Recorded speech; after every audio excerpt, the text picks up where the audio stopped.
Usually when the game designers of the Pokémon TCG print very powerful abilities, they try to make sure they're somewhat balanced by including drawbacks in order to use them.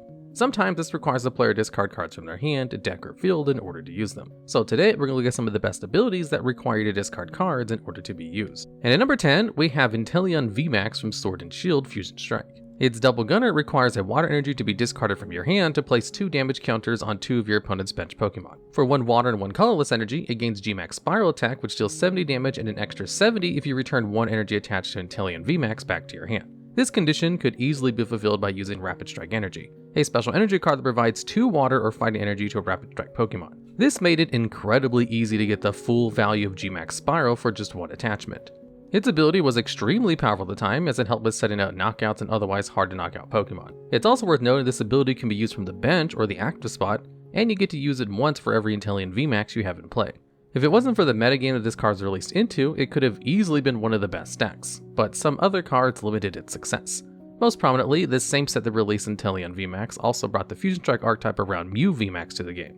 Its Cross Fusion Strike ability allows you to copy any attack of another Fusion Strike Pokemon on your bench without needing the necessary energies for just 2 colorless, and Max Miracle deals 130 damage for 2 psychic energies and ignores any effects on the defending Pokemon. One of these attackers to copy was Meloetta with its Melodious Echo attack, which deals 70 damage for each Fusion Strike energy you have in play. Fusion Strike energy provides a Fusion Strike Pokemon with any color of energy, and also prevents any effects of abilities done to them. Another incredible attack to copy was Genesect V's Technoblast. This attack does 210 damage for 2 metals and 1 colorless energy, but the Pokemon that use the attack can't attack during the next turn. On top of that, it has the Fusion Strike System ability that lets you draw cards until you have the same number of cards in your hand as you've got Fusion Strike Pokemon in play. This, in combination with the Alessa Sparkle supporter that lets you choose 2 of your Fusion Strike Pokemon in play and attach 1 Fusion Strike energy from your deck to each of them, already made Mew VMAX incredibly hard to deal with, due to its early aggression and incredible draw power with Fusion Strike System. To top it all off, the deck had access to Power Tablet, an item card that increased damage done by your Fusion Strike Pokemon by 30 for each tablet used for the turn.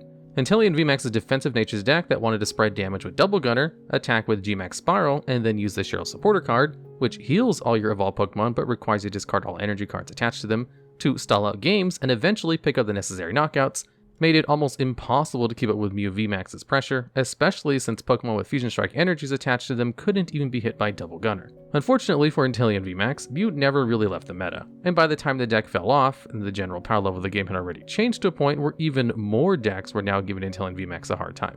Under slightly different circumstances, Inteleon VMAX could have been one of the best decks in the game, and Double Gunner would have played a large part in it. And at number 9, we have Delcatty from EX Ruby and Sapphire. Its Energy Draw Pokepower lets you discard an energy card from your hand to draw 3 cards.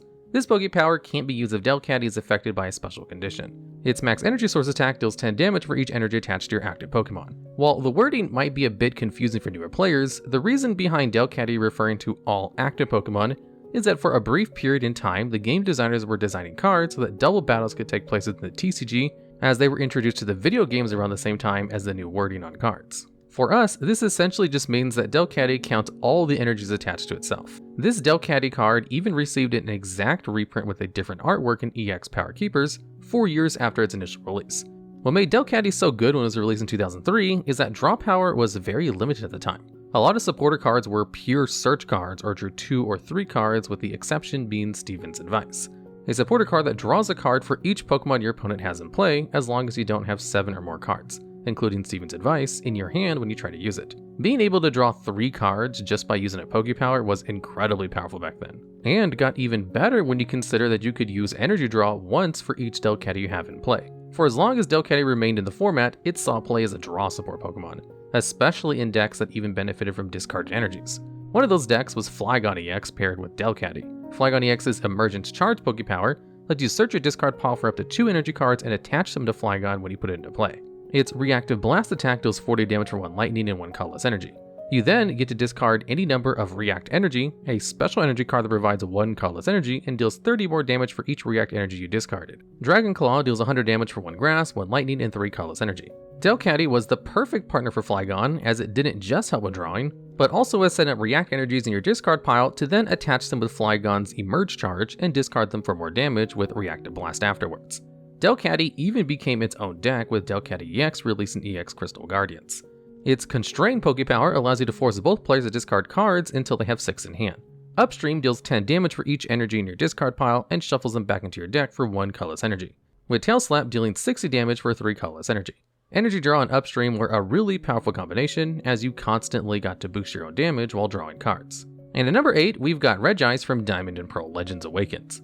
Its Regi move, Pokepower, lets you discard 2 cards from your hand to switch your opponent's active basic Pokemon with one of their bench Pokemon. This Pokepower could also be used if the defending Pokemon wasn't a basic Pokemon, but the switching effect would not be used. Your opponent gets to choose the new active Pokemon. Its Ice Reflect attack deals 50 damage for 2 water and 1 colorless energy, and if Regice was damaged during your opponent's last turn, the defending Pokemon is paralyzed, with paralyzed being a condition where a Pokemon can't attack or retreat for 1 turn. Regice found its way into many different decks because options to switch your opponent's active Pokemon were very limited at the time. The most popular and best deck that used Regice as a stable tech was Gyarados from Stormfront. For no energy cost, its Tail Revenge attack deals 30 damage for each magic card in your discard pile. Gyarados also had Wreak Havoc attack that was never used. Gyarados decks only ever used Tail Revenge in their strategy as it was incredibly energy efficient by not needing any energies and could also deal 90 damage, which was a good amount of the time as many notable Pokemon capped at 110 damage. Regice's main role in the deck was to help with getting magic card in your discard pile to be able to attack with a strong Tail Revenge as quickly as possible. The main role of Regice in decks that included it was to make sure that picking up quick prize cards at the beginning of the game was possible, as it was usually included in super aggressive decks that try to take knockouts as fast as possible. Later, when Platinum Arceus was released, it got another very important role assigned to it. Spiritomb with its Keystone Seal Pokebody prevents both players from using any item cards, and for no energy, Darkness Grace allows its user to search their deck for a Pokemon to evolve one of their Pokemon in play, and place 1 damage counter on Spiritomb afterwards.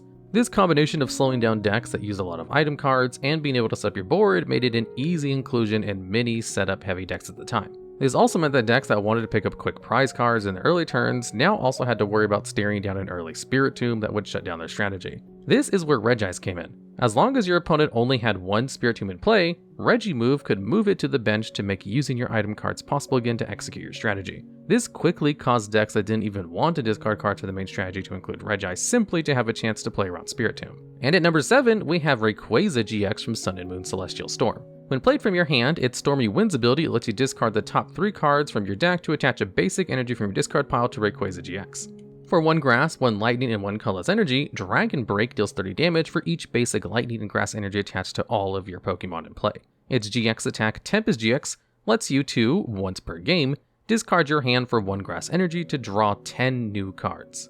The combination of Stormy Winds with Dragon Break allows you to quickly ramp up damage to overwhelm your opponent by being able to knock out each of their Pokemon in 1 hit. When Rayquaza GX first came out, shortly before the 2018 World Championship, it was played in a so-called turbo build, where your entire goal was to burn through your deck with Stormy Winds and cards like Max Elixir, an item card that lets you look at the top 6 cards of your deck and attach a basic energy you find there to one of your bench Pokemon to use Dragon Break as soon as the first turn of the game. This version of the deck was very successful at the World Championships by taking 1 of the top 4 spots and 2 more in the top 8.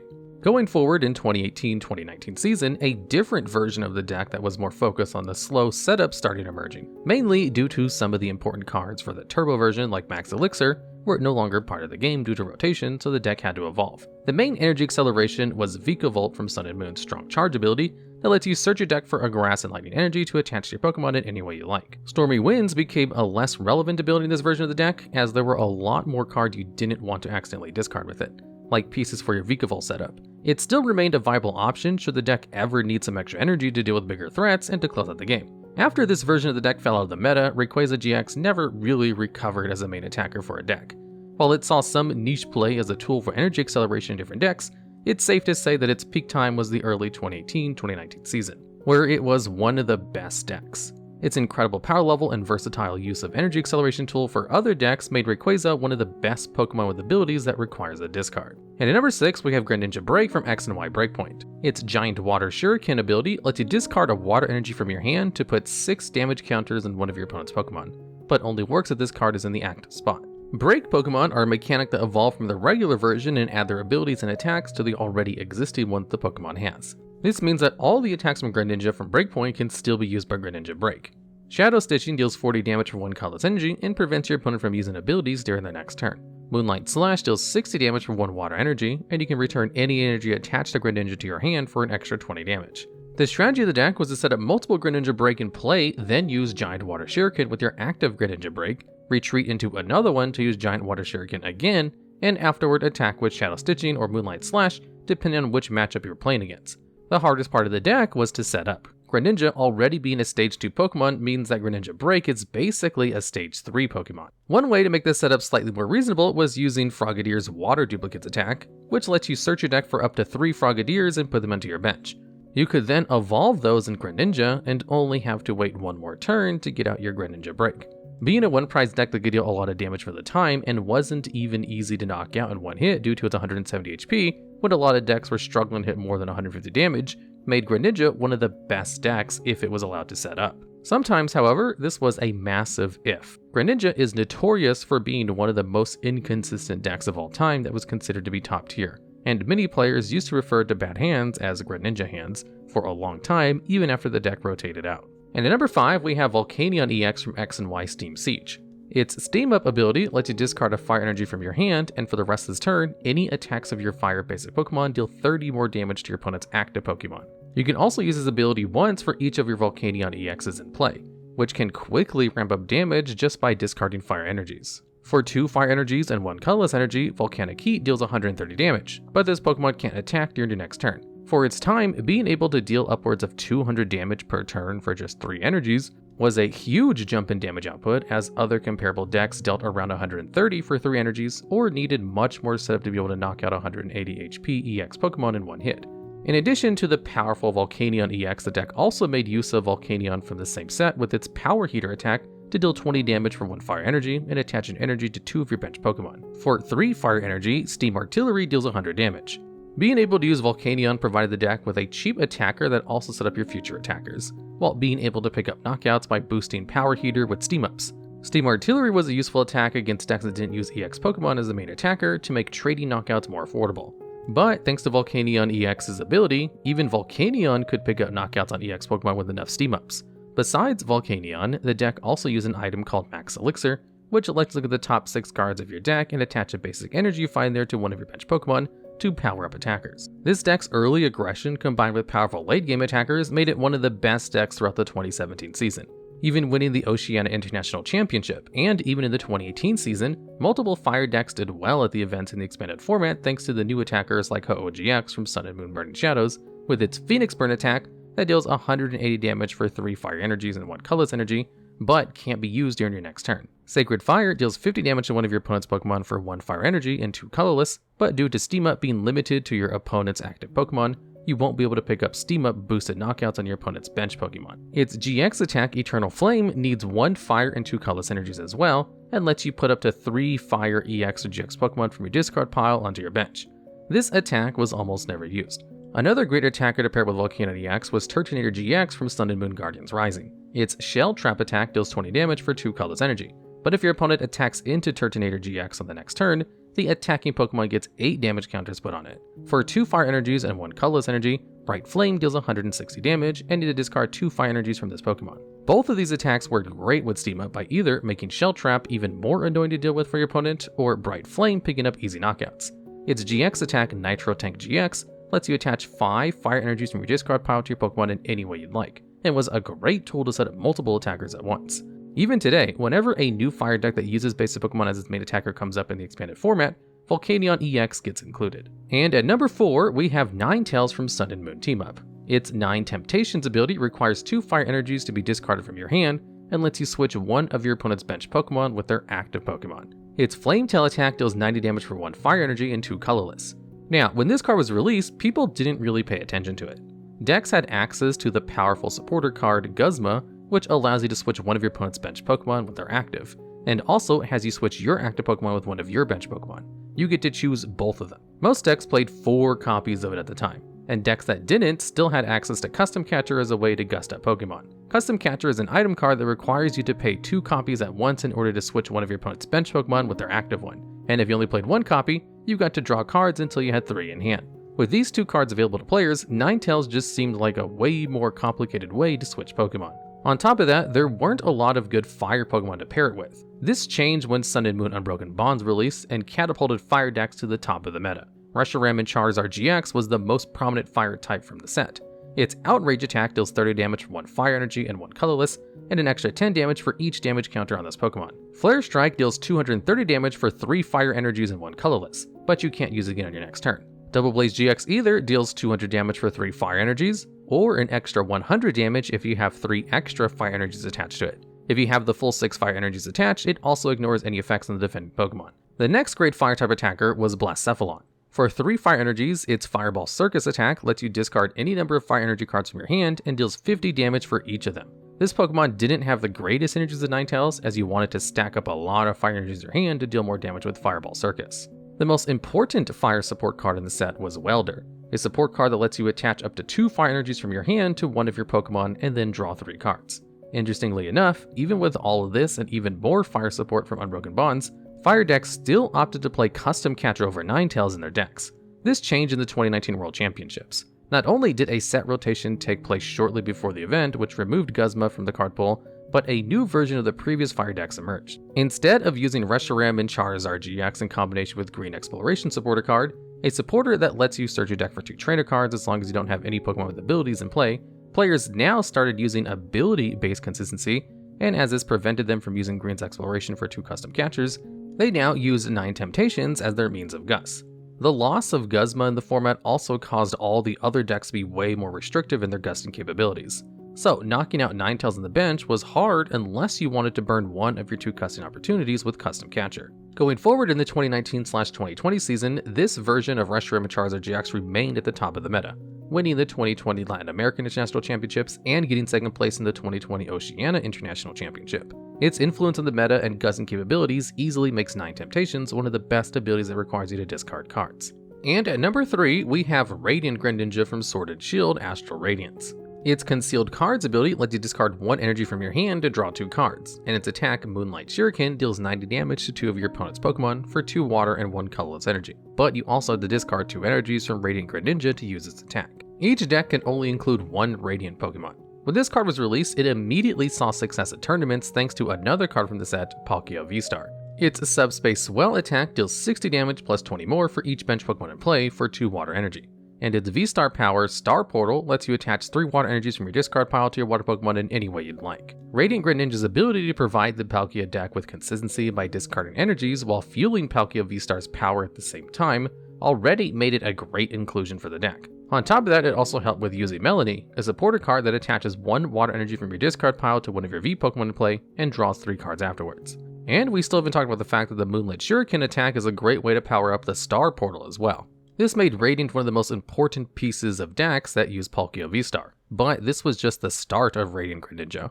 After being by far the most played deck in the 2022 World Championships, Palkia was on a decline. With Sword and Shield Lost Origin, the new best deck in the game was Giratina V-Star. Its Lost Impact attack deals 280 damage for 1 Grass, 1 Psychic, and 1 Colorless energy, and forces you to put 2 energies from any of your Pokemon into the Lost Zone. Its Star Requiem V-Star power requires 1 Psychic and 1 Grass energy, and can only be used when you've got at least 10 cards in your Lost Zone. When the attack gets used, a defending Pokemon is knocked out. The main consistency engine of the deck was Comfy with its Flower Selected ability, which lets you look at the top 2 cards of your deck and put one of them into your hand.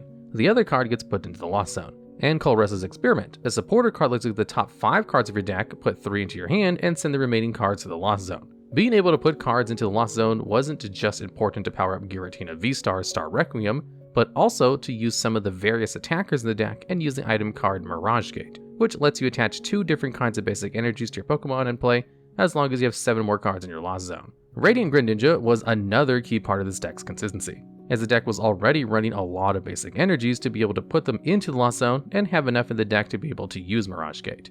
The deck even chose to play water energies as a 3rd type of basic energy, just to be able to attack with Radiant Greninja. As the meta developed, Giratina V-Star also left the metagame, but new decks using Comfy, Colress's Experiment, and Mirage Gate emerged, and most of them chose to play Radiant Greninja for its amazing consistency benefits. Even versions that didn't run any water energy still played Greninja for its consistency ability, to provide the deck with extra cards to get combo pieces faster. Compared to the Delcatty we talked about earlier, which had a similar ability, Greninja's influence on the game is much bigger. While it may only draw 2 cards compared to Delcatty's 3, the fact that it's just a basic Pokemon and also has an amazing attack makes Radiant Greninja a much better card overall. And at number 2, we have Dedenne GX from Sun and Moon Unbroken Bonds. Its Dedenne Change ability discards your entire hand to draw 6 new cards, when Dedenne GX is played from your hand, but it can only be used once per turn. For 1 lightning energy and 1 colorless, its static shock ability deals 50 damage, and for the same energy requirement, its GX attack, Tingly Return GX, deals 50 damage and paralyzes your opponent's active Pokemon, and returns Dedenne GX and all cards attached to it back to your hand. When this card was released, it immediately was included in most decks thanks to its incredible draw power. But it also came with the downside of giving up 2 prize cards when being knocked out, and only having 160 HP to go with it, which was lower than most other meta-relevant cards at the time. The most prominent partner at first was Pikachu and Zekrom GX. This card's full Bliss attack deals 150 damage for 3 lightning energy, and lets you attach up to 3 lightning energy cards from your deck to one of your Pokemon. Its GX attack, Tagbolt GX, deals 200 damage for 3 lightning energies, and if it has 3 or more lightning energies attached to it, it also deals 170 damage to one of your opponent's bench Pokemon. This attacker was released one set before Dedenne GX and Sun and Moon team up, and was already an established top tier deck when Unbroken Bonds was released. This deck also got to make great use of another card from Broken Bonds, Electromagnetic Radar. This item card forces you to discard 2 cards from your hand to search your deck for 2 Pokemon in any combination of Lightning type EX and GX Pokemon. It provided the deck with the tool to search for both its main attacker and its main support Pokemon. Even some decks that only played Dedenne GX as a target for Electromagnetic Radar chose to play the card for some extra consistency. Even the 2019 World Championship winning deck. Simultaneously, many other decks that were already using GX attackers started using Dedenne GX as one of their main support Pokemon, and for as long as it remained in the format, it never left the top tier decks. There is not much else to talk about Dedenne besides that it's not just one of the best Pokemon with the discharging ability, but one of the best cards ever in general. And finally, at number 1, we have Zoroark GX from Sun and Moon Shining Legends. Its trade ability lets you discard 1 card from your hand to draw 2 cards, and can be used once each for each of your Zoroark GX in play. Its Rayquaza beating attack deals 20 damage for each Pokemon you have in play, and requires 2 colorless energy. Lastly, its GX attack Trickster GX lets you copy any of your opponent's attacks in play and use it as this attack, even their GX attack, for 2 darkness energies. When Zoroark first got revealed in Japan, not a lot of people paid much attention to its attack as it seemed mediocre. And while trade seemed like a decent ability, most players only considered playing it as maybe a small draw engine of 2 copies in some decks.